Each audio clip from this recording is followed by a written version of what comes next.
Summertime's approaching for the University of Alabama students. And students are filling their cars with moving boxes. The class of 2025 is preparing to walk across that Coleman Coliseum stage in just 2 short weeks. Time to catch those diplomas. LaVonna, this was a huge matchup between number 2 Oklahoma and number 22 Alabama. Alabama looking to bounce back against Oklahoma after giving up a 7th inning comeback yesterday. Lauren Johnson gets a hold of this one and puts Alabama on the board first. Then 2-on-2 out for Kristen White. She drops this one shallow into the right field to bring in Johnson. Alabama baseball taking on Auburn in the second game of the series and the first game of the doubleheader today. Pick you up in the 7th, Will Hodo laces it down the line for the Crimson Tide. That scores Justin LeBron and puts runners at the corners to give Alabama a 4-3 lead in the top of the 7th. At the bottom of the 7th, first pitch of the at-bat, Chris Rembert blasts one over the Green Monster to tie the game up 4-4. Luckily for the Alabama Tide, the nation's leader in RBIs made his impact felt. Justin LeBron smashes a 2-run bomb into the left field to give Alabama the late lead. They will hold on in the 9th to take the win 6-5. Auburn won the second game in the doubleheader today, 7-5, making them win the series games 2-1. Alabama up a pair after 2. Leadoff hitter bottom of the 3rd and Callie Hevlin keeps things rolling as she heads this one over and the left field wall. Her 12th of homer of the year. Alabama up 4-0. Bottom of the 5th and Abby Dukeshire going to go yard. Alabama is rolling and the Rhodes House is rocking as Alabama takes a commanding 6-0 lead. And the Crimson Tide take game 2, 6-1. That sets up a rubber match tomorrow night at 6 p.m.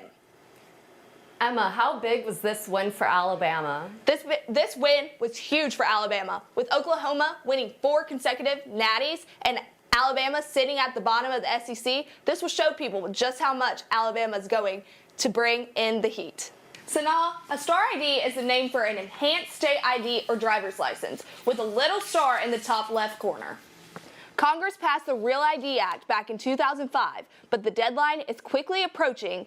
Alabama law enforcement is making last-minute efforts to inform everyone about Star ID. They point out the importance of obtaining it as it will guarantee a smoother travel experience. Star ID sets uniform identification requirements before people can get state driver's license, and that should make air travel safer and easier. Emma, what if I don't have a Star ID and I need to fly somewhere? So now you can either use a passport or any other form of identification.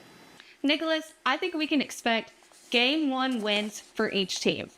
The Crimson Tide men will play 15 seed Robert Morris on Friday at 11:40 a.m. Central Time in Cleveland. Meanwhile, the Alabama women will face number 12 seed Green Bay on Saturday at 12:30 p.m. Central Time in College Park, Maryland. This is the best Alabama women's team in many years. And for the men, Nate Oates say it's Final Four or bust in his mind. The biggest difference is I'm not just happy to be in the NCAA tournament right now. We need to make a run. Like, getting to the tournament's not good enough. Anything short of a Final Four would be a disappointment, in my opinion. That's what the expectation is. We'll have much more March Madness coverage coming up later in WVUA 23 Sports. Nicholas? 2 seeds and 5 seeds do get knocked off. Auburn lost as a 4 seed last year. What gives you so much confidence in this year's Alabama teams? Yeah, so last year the men's made it to the Final Four, and I know that's what Nate Oates wants them to do again. And with Mark Sears on the floor as a leader, I think this team could definitely make it to the championship. Thank you, Emma. Welcome back. I'm Emma Curl. Today in Nashville, 2-seed Alabama against 3-seed Florida Gators for a chance to play in the SEC Championship on Sunday. Florida looking to make it back-to-back championship appearances. Alabama trying to get back after winning it in 2023. First half, Alabama, Grant Nelson goes behind the back before finding Chris Youngblood for the 3. Then midway through the first, Alabama, Nelson on the drive, incoming FaceTime call, Nelson the 2-hand finish for the big man. Very next possession, and Hawk returns the favor with the one-hand slam. Back and forth we go. Florida took a 2-point lead into the half. Grant Nelson exited late in the first with a knee injury and wouldn't return. Second half, Florida 8-point lead. Clayton with this beautiful outlet, and Elijah Martin is on the finishing end of it. This is where momentum started to shift in Bridgestone Arena. Next play, Clayton to Congdon, and he throws it down. Gators by 12 with 15 to the play.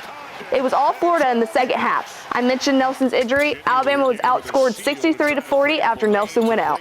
Clayton led all scorers with 22, and Florida set a tournament record with 104 points in the 22-point beatdown of the Crimson Tide to advance to the final. The only silver lining for this Alabama team is that they get rest before the NCAA tournament, especially Grant Nelson.